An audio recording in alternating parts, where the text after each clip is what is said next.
right now.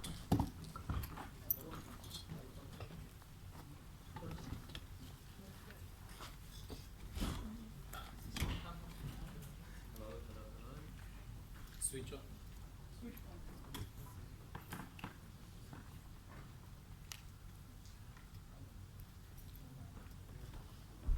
Hello? Okay, great. Shall I start?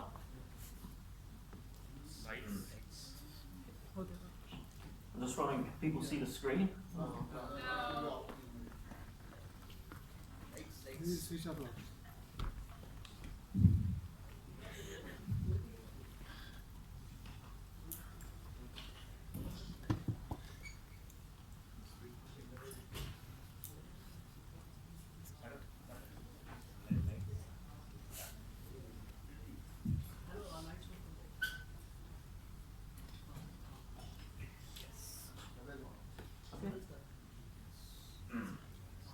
Okay, great. So it's an absolute pleasure to be here today, and I'd really like to thank the organisers for giving me the opportunity to come here, give me such a lovely introduction, and to welcome me to give a talk.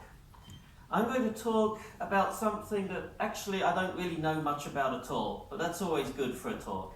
So what we're going to try and do is find out how can we go from here to another star, and how will we know which way to go, and how will we know when we get there? So the talk title that I was given was How to Find Your Way to Our Nearest Neighbour, Proxima Centuari. Most of my talk, let's see if this is going to work. So most of my talk is actually going to be more around the title Spacecraft Navigation Using Pulsars. But all of my talk is really under this title. I want to convince everybody here that these objects called pulsars are really cool, really exciting, and you can have a lot of fun doing lots of different science projects by studying pulsars. But let's start. The title had the word Proxima Centuari in it. So in case anybody doesn't know, this is a star. Here is a picture of the star, and most importantly, it's the closest star to our sun. So how would we get to a star that's about 4 light years away from us? It's a long way away, but it is the closest of the stars that we can go to. How can we get there? How will we find a way? Now, before I start in detail, I'd just like to give a little introduction to the company that I work for in Australia, and perhaps explain why I'm going to give a talk about spacecraft navigation. So my company is called CSIRO. It stands for the Commonwealth Science and Industry Research Organisation. You can think of it as a part of the Australian government that works in science research, science and industry research. We have 50 sites across Australia. I'm based in Sydney, which is on the east coast of Australia. We have different divisions, so CSIRO works in all sorts of different areas, including agriculture and food, land and water, mineral resources. But we also have this section on astronomy and space science, and that's the part that I work for. You may not have heard of CSIRO, but you've probably heard of some of the things it has done, including fast wireless network. So if you are getting bored in my talk and you start to use the Wi-Fi, you should thank CSIRO for providing fast Wi-Fi to you. There's other things, like in Australia we have plastic banknotes. This is really useful when you wash your clothes with your notes in your pocket. The plastic banknotes work really well. And so we've been involved in all sorts of different topics, but again, the part that I'm involved in is our radio astronomy section. So here's a map of Australia. I live in Sydney, down the bottom here, and all of these telescopes are operated by our company.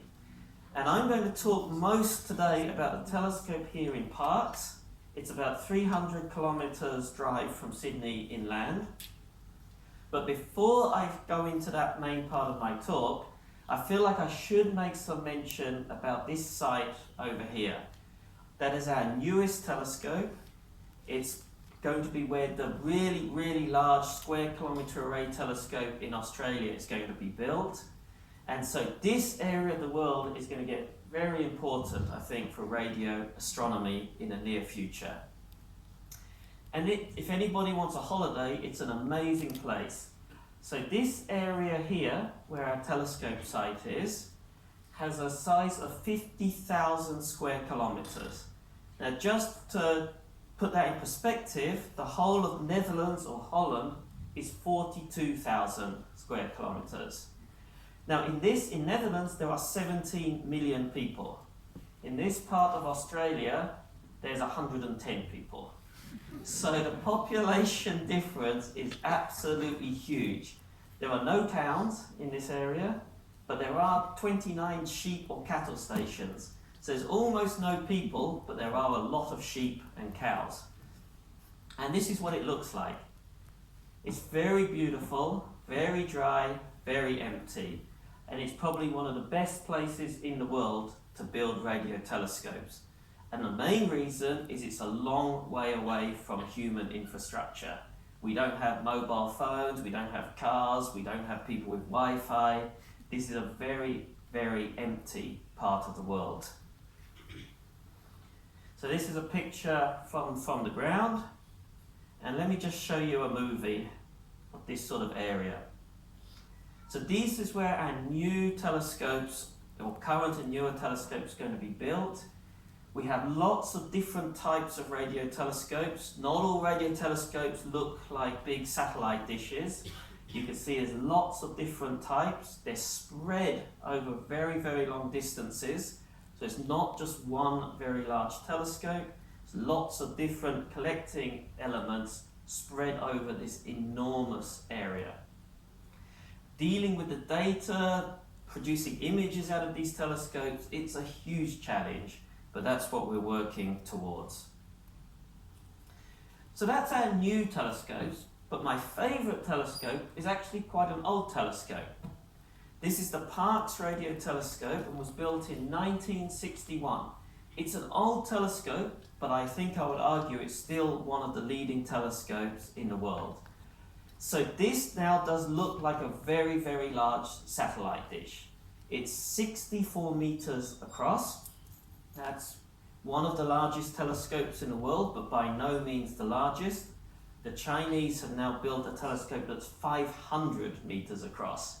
So there's some enormous telescopes out there, but this is 64 meters across. It sits on this little tower, and you can point the telescope in any direction in the sky. Some radio waves from space will come down, it will bounce off this big surface and be picked up in the focus cabin by a set of very sensitive radio receivers.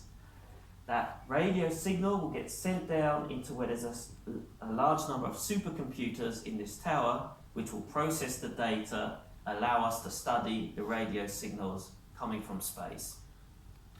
Now I like showing movies, so let me show you another one from the Parkes telescope.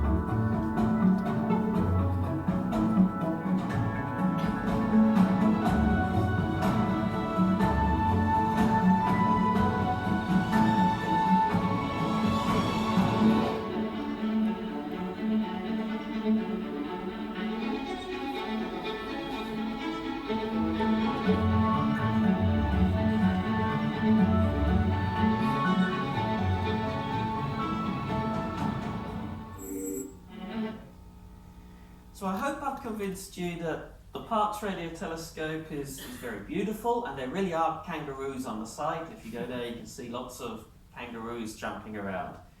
But you're probably thinking, what has any of this got to do with spacecraft navigation? And so before we get there, let's take another step across. And now we're going to look at how we would use a telescope like this to observe a type of star in the sky, and the star is called a pulsar.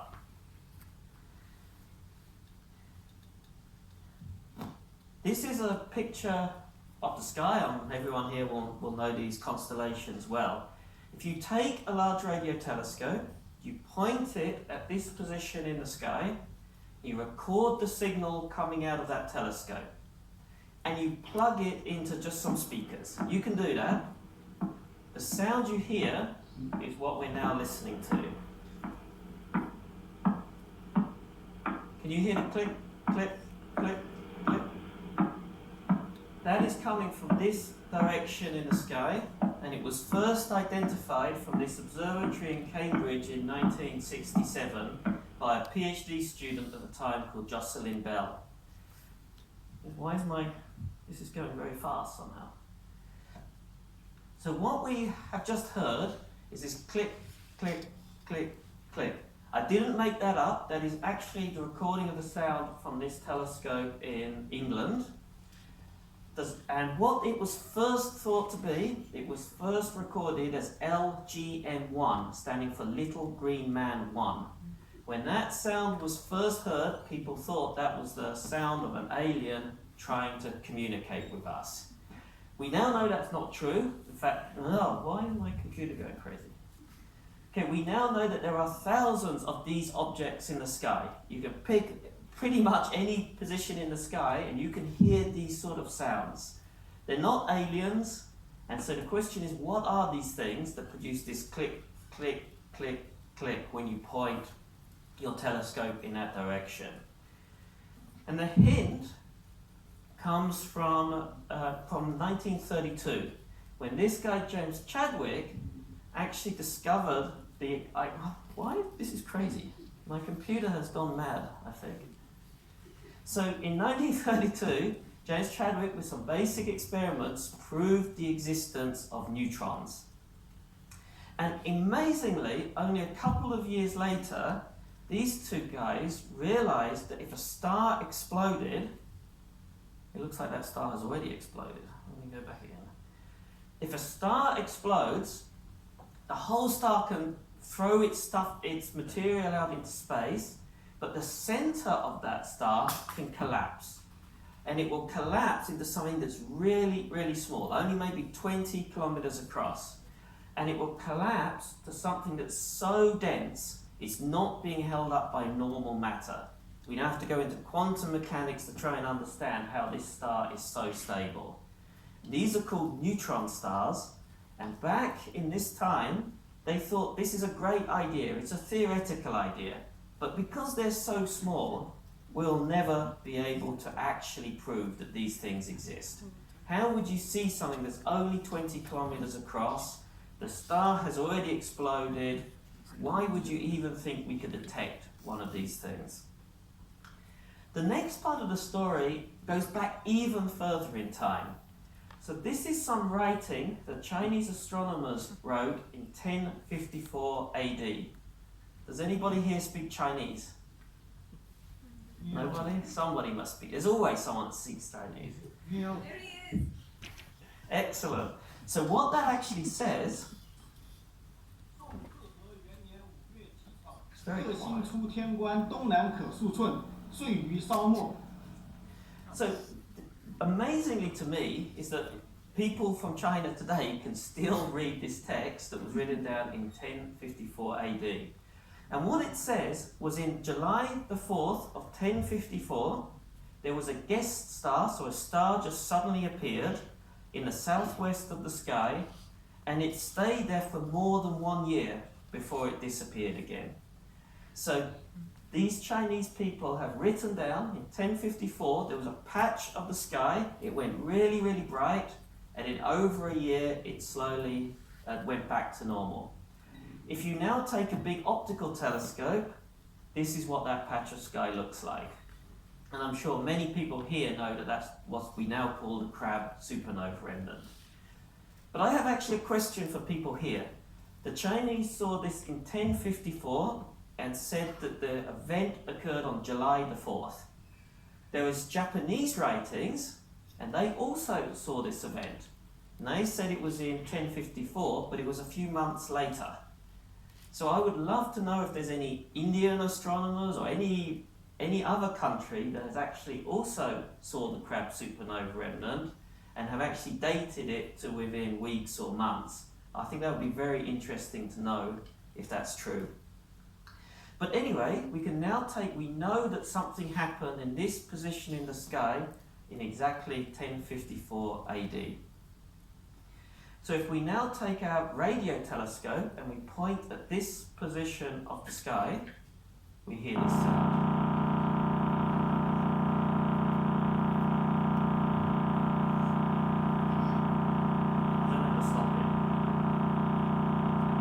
So we've now got a link between these clicking sounds that we hear with our radio telescope, an exploding star that was observed in some particular date, and these theories of Bader and Zwicky, who said that we would expect the star to explode, and what would be left would be the core remnant of that star, only 20 kilometers across, and yet maybe that's what we're seeing. So this was the first detection of pulsars, as I mentioned, by Jocelyn Bell Burnell. This was her plot, and so with her telescope she saw this click, click, click, these little pulses. This occurred in November 1967. We now think that these pulsars are neutron stars, and everything about a neutron star is incredible and crazy and big, apart from the diameter. The diameter is probably smaller than the city here, but in that size, the pulsar has compressed almost 1.5 times the mass of our sun into such a small object. The density is, I don't know why my computer's doing this. The density is extremely high, the magnetic field is extremely high, and these stars will be spinning very, very fast. So a cartoon of what we think is happening is that we have this remnant star, neutron star in the middle, 20 kilometers across. It's got a very, very strong magnetic field. In the magnetic poles, we get beams of radiation being emitted. Every time the star rotates, and we expect the star to rotate maybe once every second or even faster, if our telescope is in a line of sight to that beam, we'll get a flash of light, radio light, every time that pulsar rotates. So that click, click, click, click that you are hearing, we think that represents a star, and every click represents a rotation of that star. So let me play a few more sounds. And all of these are true, real sounds of a pulsar. Nothing here has been faked.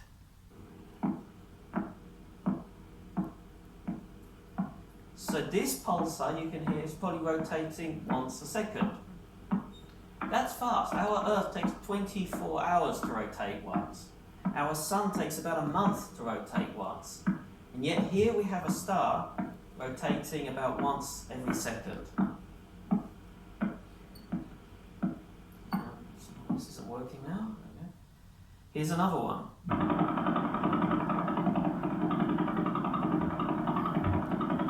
If you listen carefully, you'll notice some pulses are missing.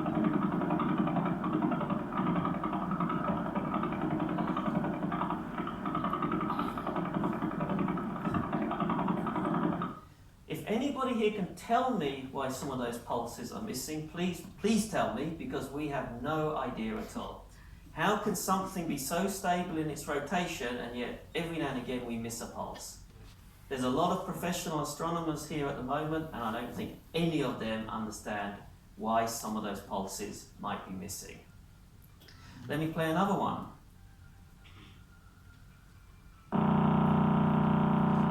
So you can now see this is a star that's rotating very, very fast.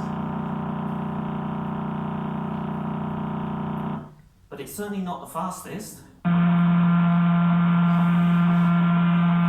And the fastest one we know rotates over 700 times a second. That's faster than a kitchen blender. If you're making a cake and you've got a blender that rotates around, that's slower than this pulsar's rotating.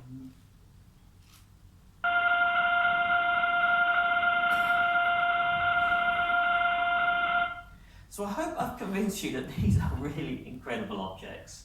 We got something so massive, so small, and rotating so fast. And there's so many exciting things you can do with a pulsar observation.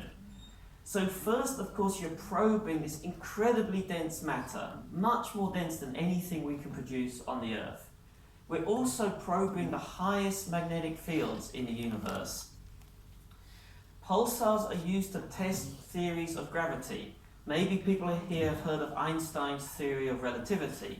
The pulsar observations allow us to test that theory, to look for errors or look for problems in those theories like, what's going on again? So you can actually test your favorite theory of gravity using these pulsars. We can use pulsars to study the sun. We can use pulsars to study the material between the pulsar and the Earth. But they also have more use for people around here. We have pulsars being used to improve our terrestrial time standards. Our time standards here are based on atomic clocks. We're now using pulsars to see how stable those atomic clocks are over long time scales. But the reason a lot of professional astronomers are currently here in your city is because of this. So we have here two massive galaxies. And in those galaxies, we believe there are supermassive black holes. Those black holes can be billions of times more massive than our sun. When those galaxies collide, the black holes will start to orbit each other. Einstein said if you get two massive objects orbiting, it's going to warp space and time. And this green mesh here is meant to represent the warping of space and time. So these gravitational waves, as they're called, will be propagating throughout our universe. And in our galaxy, these are all the important things. We have a pulsar here, and the Parkes telescope, this is not to scale, I will hasten to add. And as the gravitational waves pass, it will move the position of the pulsar slightly and move the position of the Earth slightly. Both the Earth and the pulsar will be bobbing up and down on this sea of gravitational waves. And as we observe when these pulses are arriving, we're looking for very small variations. And if we detect those variations, we'll try and prove that they're coming from these gravitational waves from very, very distant galaxies. And so there's a large number of people here at the moment. We just spent the last week discussing the best methods to do this and how far away are we from actually succeeding in this gravitational wave detection. But to get to Pune from Australia takes a very, very long time, as I discovered last weekend, when it took 35 hours to get from here to here. And during those 35 hours on an aeroplane, you have lots of time, first to think about navigation. There's a lot of nothing between here and here, and you really hope your pilot knows where he or she is going. The other thing, after about 1 hour on the plane, you're going a bit crazy.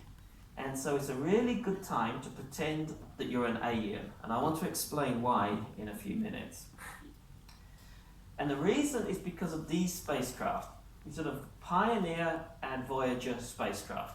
These are NASA spacecraft that were launched in the late 1960s and 1970s. And we're still a long way from the title of my talk about Proxima. These satellites will take about 74,000 years to reach Proxima. And that's assuming they're going in the right direction, and they're not going in the right direction. So neither of these satellites will get to Proxima. But on the spacecraft, there's a picture. And here is a picture on the Pioneer spacecraft. Here is a zoom in on this picture.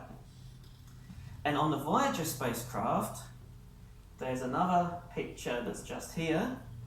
And that's very, very similar. They got rid of the naked people, but almost all the other things are still there. And the thing that I'm most excited about is this picture down the bottom. Does anyone want to suggest what this might be? Pulsar direction. So correct. So first it's a map. It's a map to show any alien that finally, in maybe millions of years or hundreds of thousands of years, to explain to the aliens where we are. So I thought if an alien should be able to do this, I should also be able to work this out. So I took this picture, and the first problem is I hope the aliens have really good eyesight, because it's really small, this picture. So anyway, I zoomed in as much as possible, and I saw these lines. Does anyone want to take a guess of what these lines actually are? So what you see is there's lines in different directions, and they've got little bars on the lines. So I zoomed in again on one, and this is what one might look like. And what you can see is, you can read this as a binary number. It's like a 1, 0, 1, 1, 0, 1, 1, 0. And so you can actually write that down. So for each of these lines, you can actually work out these binary numbers. So this one's 1, 0, 0, 1, 1, 0, 0, and so forth. And you just look at the pictures, decide what's a 1 and what's a 0. So can anyone guess what these numbers might represent?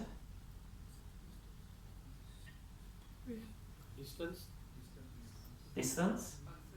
Well, the first problem is we measure distances in maybe meters or kilometers or some unit. I'm sure an alien will not be using the same units that we're having. But you can certainly convert those binary numbers into decimal numbers, and they're numbers like this, 321, 746, 104. It still doesn't represent any sensible distance or time or anything like this. So if you wanted to represent a distance or a time or something we have on Earth to an alien, you probably wouldn't use meters, you wouldn't use seconds, because these are things that we have invented on Earth. Can anyone suggest what we might actually choose to use? Light years. Light years. So they didn't pick light years actually. Instead, the most commonly abundant thing in the entire universe is hydrogen. And this is a picture of hydrogen. And quantum mechanics tells you that every now and again, a hydrogen will flip. And when it flips, you get some radiation. And that radiation in our units comes out with a wavelength of 21 centimeters. So this is something, there's hydrogen all over the universe, and it's emitting this radio wave with a wavelength very accurately known of 21 centimeters. In fact, if you turn it into a frequency, you can see how well measured this parameter is. And we assume that that is the same anywhere in our universe. So you can now relate all of those numbers I had on my last picture into units of this hydrogen atom, and then if we know it in units of centimeters or megahertz, you can convert all your numbers into the same units. So if I do that, I convert all these numbers into time, and they're numbers like 0.2 seconds or 0.4 seconds or 0.08 seconds. And so if I was trying to navigate around the universe and I wanted to say where I was, I wanted a set of lighthouses to tell the aliens where I am, what better to use than pulsars? So pulsars have this very stable rotational period. Every pulsar has a different rotational period. It's a well-measured rotational period. So why don't we use these times of the pulsar rotation to represent beacons like lighthouses in the sky? And so if you're an alien, you can take these numbers, you can look around the sky, trying to find some pulsars with the same rotational period as that number, and you can try and identify which pulsars these are corresponding to. On Earth, we name pulsars simply by their position in the sky. Your GMRT telescope has discovered a large number of pulsars. When they're found, their position is determined, and simply the position in the sky is the name of that pulsar. So here's the names of all the pulsars that were identified on this diagram. But there's a problem. The periods are not exactly correct. And there's a good reason for that. A pulsar doesn't just sit there rotating forever at a constant rate. It's losing energy, and so the pulsar spin rate is slowing down. And so that means these pulse periods would have been correct when when the satellite was launched, but they're not correct now. And it might be millions of years before an alien picks up this satellite. So don't worry about all these numbers, but what I wanted to show is that we've got all these pulsars on the diagram. This is the period of the pulsar as the diagram says it is, but when I look at my catalogue now, this is what the periods are, and they don't agree. But that is a big advantage to us. So here's a graph which says here's all the different pulsars, and this is how well that statement of what is the pulsar period in the diagram lines up with what we now know the period is. And so all of these pulsars, this is 0 here, it's good. The pulsars seem to be exactly what was written in the diagram. But you can see some of these pulsars are quite different. And that's because I was looking at the catalogue today. If I assume the launch date was in 1985, then you can see this is getting better. So I can move back in time to see if I can work out when the pulsars when the satellite was launched. If we go to 6th of September 1971, then this lines up really well. So not only can I use this diagram to work out where the spacecraft came from, I could also use it to work out when the spacecraft was launched. And in fact, the launch date was actually 3rd of March 1972, and my very simple calculation on the aeroplane coming here said it was September 1971. So even it might be millions of years in the future, these aliens should be able to work out where did this spacecraft come from and when was it launched. Now if you are following my talk, you might think this one is a little bit strange. As far as I know, NASA made a mistake. So on that diagram that's on the Voyager and Pioneer spacecraft, there's one pulsar and it has the wrong period. And I do not know if this is because NASA's trying to stop the aliens knowing where we are, or this was a pure mistake. I have absolutely no idea, but this one is actually incorrect. And so from this diagram, we can actually find out a huge amount of information. We can use those pulsars, and we can work out where is our solar system. We can work out which part of our solar system, the Earth, this spacecraft came from. We can work out the date the spacecraft was launched. We can work out a huge amount of information. And this means that we can navigate some spacecraft using these pulsars as our triangulation system. So the basic idea works, and the basic idea was understood back in 1970. So why, when I flew to India, wasn't my aeroplane navigating using pulsars? We were using a GPS system. So why don't we navigate using pulsars already? And some people think we should be. If we are going to travel to a nearby star, people are arguing that you put somewhere in your spacecraft little telescopes that can detect pulsars from different directions, and that will give you the position of your spacecraft and the time. This seems a bit crazy, but it's already been tried. And so back in 2016, the Chinese launched XPNav-1.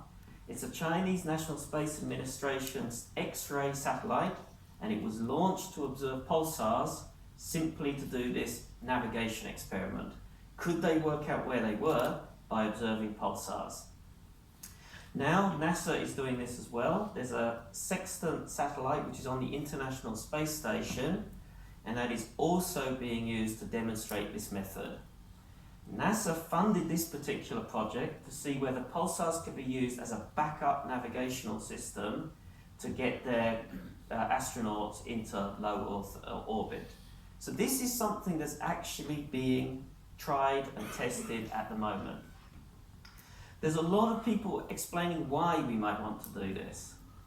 So spacecraft would not depend on radio signals coming from Earth. Spacecraft could become fully autonomous. You don't need very big ground-based antennas if your satellite spacecraft itself knows where it is. All these spacecraft will now be fully autonomous. They won't need any connection to the Earth for their navigation system. Potential uses include unguided probes of the outer solar system, sleeper ships in interstellar journeys. This is all getting a bit crazy, but people are thinking about this. And also, even on the Earth, people are thinking about this. Lots of governments around the world are very concerned with what will happen if GPS or any global positioning system failed. And you might think that's a bit crazy, we always use GPS systems all the time. But actually back, I can't remember when this was a few years ago now, this was the positions of it was a lighthouse in the UK as measured using the Russian GLONASS GPS system. And it suddenly moved by about 50 kilometers. And this was a problem. They had actually made a mistake in uploading software to their spacecraft. And so it's very possible that the GPS systems, they're not infallible. They could fail at some time. And if that's true, what would we do? So back to this idea of using pulsars as navigational devices. We tried to do this first using the Parkes telescope. So we know where the Parkes telescope is, so it's a very good test to see if it worked. We used the telescope, we pointed at one pulsar in the sky. We did the mathematics, and that showed that we have to be somewhere in this red region. Now the Parkes telescope is here where the blue star is. So that's good, we were somewhere in Australia. Well, it's not very accurate, but we know approximately where we are. But as soon as we observed the second pulsar, we now found that we had to be somewhere in this red region and somewhere in this green region, starting to get a bit more precise about our positional accuracy. If we then observe one of these very, very fast spinning pulsars, we then found that we had to be here, and we were correct to about 1 kilometer. So just by doing 3 pulsar observations, we managed to prove where the Parkes radio telescope is to within 1 kilometer or 2. But if you're going to launch a spacecraft, you're not going to put the Parkes telescope on a spacecraft. It's very big, it's very heavy. So people are talking about using X-ray telescopes. X-ray telescopes can also see these pulsars, and yet they're much, much smaller.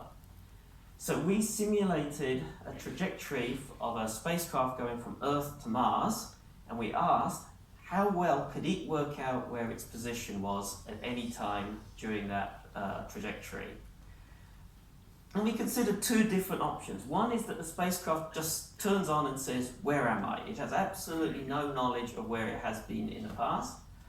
And another algorithm that said, I know where I was yesterday, I know I'm on an orbit, can I make a better estimate of where I am today? And in both cases, we found quite easily you could get a position to better than 10 kilometers and a velocity to better than about 1 meters per second. But the exciting thing is that would be true anywhere in our galaxy.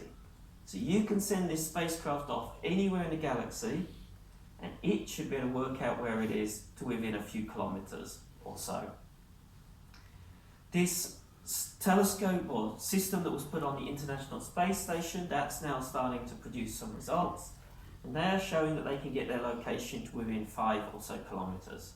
So we're not going to be using this to find out where the local shop is in our town, where we need accuracies of meters, but if you're traveling across space, accuracies of a few kilometers is probably very, very suitable. So we showed that we could do this on a trajectory to Mars, but Proxima, which is what I was asked to speak about, is a long, long way from Mars. But even that, people are starting to think about how we might be able to send a spacecraft there. And there's a group of people that have been given a large amount of funding for the Breakthrough Starshot project. And what they're doing is they're building a very, very small satellite. It's only going to weigh about 1 gram. It's very, very small. And they're going to shoot it with lasers in the direction of exactly this star, Centauri Proxima. And it's going to get there, they believe, in 20 years from launch. It's going to be going so fast that it will only take 20 years, not the 74,000 years that the other spacecraft would take. So I think whilst a lot of us are still alive, we might be seeing spacecraft actually going past Proxima. But whether that can navigate, where it goes in the right direction, this is a very interesting question for us to work out. But just to show that this is even more crazy ideas, let's just go back to the Earth. So we might be travelling away to Alpha Proxima using pulsar-based navigation, but some people, particularly in Europe, think we should also be flying in our aircraft around the Earth using pulsar navigation. So this is a really cool picture of something called a Pulsar Plane. And this was a feasibility study for radio pulsar aircraft navigation that was run by the European Union. And they, I think, are completely crazy. They looked at different aircraft, including an Airbus A380, and realized those wings are very, very large. And so why don't you turn those wings into a radio telescope, and then as you're flying along, you can use those wings to pick up pulsar signals. You can use those pulsar signals to work out where you are with no dependence on any terrestrial navigation system at all. They even showed how you should build the wing. This is very, very clever stuff. And they made some diagrams of how a plane will take off and fly and then land. And their argument is that with this sort of method, all over the world, continuously, you can get velocity and position to a few hundred meters to a few kilometers. And so possibly, in the future, we'll actually be using aircraft to detect these pulsar signals to navigate our aircraft around the world. So the antenna can be mounted in or on the aircraft wing. The processing isn't too complicated. You can just use a normal computer to do this sort of processing. And the navigation will be similar to GPS, but there will be differences and it will not depend on the GPS at all. So I'm now just going to finish my talk with a final conclusion slide. And that's that various groups around this world are taking this pulsar navigation project seriously. I don't think tomorrow we'll be flying to a nearby star with this, but the basic ideas are being thought about. And in the near future, I think you'll hear more and more about this type of work. We've already shown that the basic concepts work. There's nothing that's not possible here.